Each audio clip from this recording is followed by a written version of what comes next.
दोस्तों, आप सभी को नमस्कार। मैं कवि भानु प्रताप मिश्रा आप सबका अपने चैनल पर एक बार फिर से स्वागत करता हूं।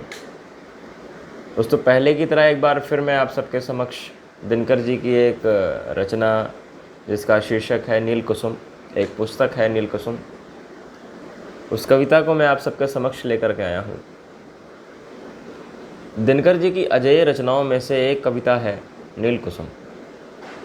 यूँ तो दिनकर जी ने सैकड़ों कविताएं लिखी हैं जिसको हम मूलभूत से अगर पढ़ने बैठें तो एक सांस में पढ़ा भी नहीं जा सकता। इतनी अजेय और कालजयी कविताएं दिनकर जी ने लिखी हैं। पर आज की जो कविता मैं आप सबके समक्ष लेकर के पेश हुआ हूँ, ये दिनकर जी की एक कविता नील कुसुम है। दिनकर जी को आमने सामने सुनना कितने सौभाग्य की बात रही होगी जिन्होंने दिनकर जी को सुना है और उनकी कविताओं को महसूस किया है, उनकी ज़बानी कविताओं को सुना है। जो नीलकुसुम कविता है उसका कुछ जो भाग है वो इस तरह से है कि एक अनुभवी व्यक्ति है, बूढ़ा है, और एक नौजवान युवक है जो नील कुसुम तोड़ने के लिए जाता है, और एक बूढ़ा पंडित है जो उसे रोकता है। क्या कहता है सुनिए कि है यहाँ तिमिर आगे भी ऐसा ही तम है, तुम नील कुसुम के लिए कहाँ तक जाओगे, जो गया आज तक नहीं कभी वह लौट सका, नादान मर्द क्यों अपनी जान गवाओगे।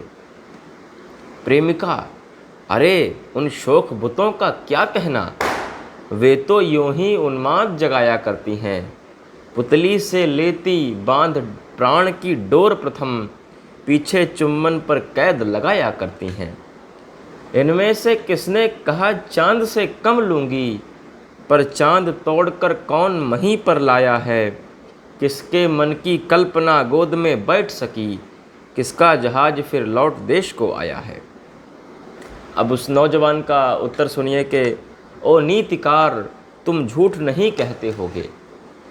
ये नौजवान कह रहा है बूढ़े पंडित से कि ओ नीतिकार तुम झूठ नहीं कहते होगे, बेकार मगर पगलों को ज्ञान सिखाना है, मरने का होगा खौफ मौत की छाती पर, जिसको अपनी ज़िंदगी ढूंढने जाना है।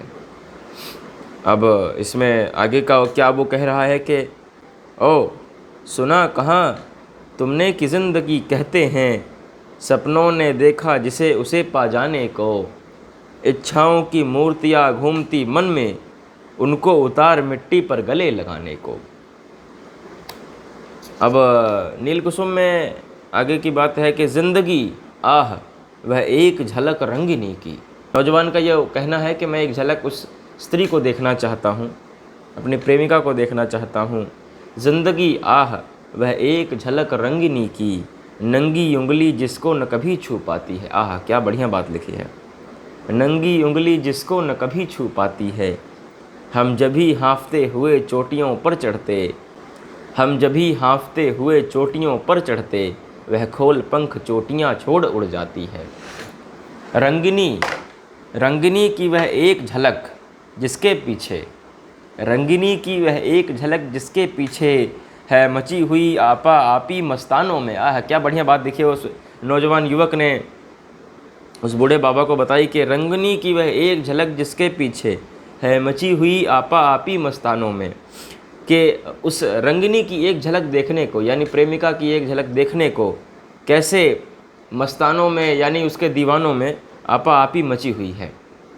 वह एक दीप जिसके पीछे है डूब रही, दीवानों की कश्तियाँ कठिन तूफानों में, डूबती हुई कश्तियाँ और यह किलकारी, ओ नीतिकार क्या मौत इसी को कहते हैं। इस बच्चे का उत्तर सुनिए नौजवान का कि डूबती हुई कश्तियाँ और यह किलकारी, ओ नीतिकार क्या मौत इसी को कहते हैं। है यही खौफ जिससे डरकर जीने वाले पानी में अपना पाँव समेटे रहते हैं। आए है क्या बढ़िया बात है कि इसमें यदि अगर किसी को डर हो पानी में डूब जाने का तो पैर भी न डालो उसमें। जिंदगी गोद में उठा उठा हलराती है, आशाओं की भीषिका झेलने वालों को, ओ बड़े शौक से मौत पिलाती है जीवन, अपनी छाती से लिपट खेलने वालों को। तुम लाशें गिनते रहे खोजने वालों की, लेकिन उनकी असलियत नहीं पहचान सके। मुर्दों में केवल यही ज़िंदगी वाले थे जो फूल उतारे बिना लौट कर आ न सके।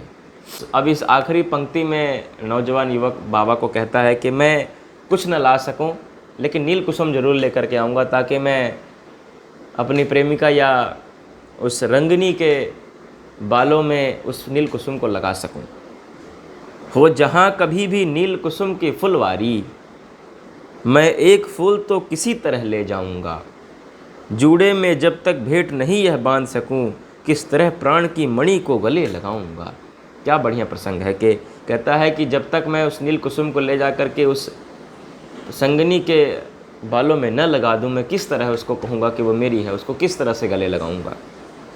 यही थी इस कविता की कहानी सारी, जो दिनकर जी ने इतने स्पष्ट शब्दों में और एक मनभावक शब्दों में लिखी है। और दिनकर की हर एक रचना मुझे बहुत प्रिय है। तो मैं एक चीज़ और मैं बताना चाहूँगा इस वीडियो में कि ये जो पुस्तक है नील कुसुम, मैं आपको दिखा देना चाहता हूँ। नील कुसुम, ये पुस्तक मुझे मेरे एक ख़ास मित्र हैं ओम जी मिश्रा भाई, जिन्होंने मुझे ये भेंट करी, और मैंने सोचा कि मैं आपको इसके बारे में पढ़ूँ और बनाऊँ, तो मैं करके अब आपके समक्ष रख रहा हूँ। तो ओम जी भाई का भी बहुत बहुत शुक्रिया ये पुस्तक भेंट करने के लिए। बहुत बहुत धन्यवाद।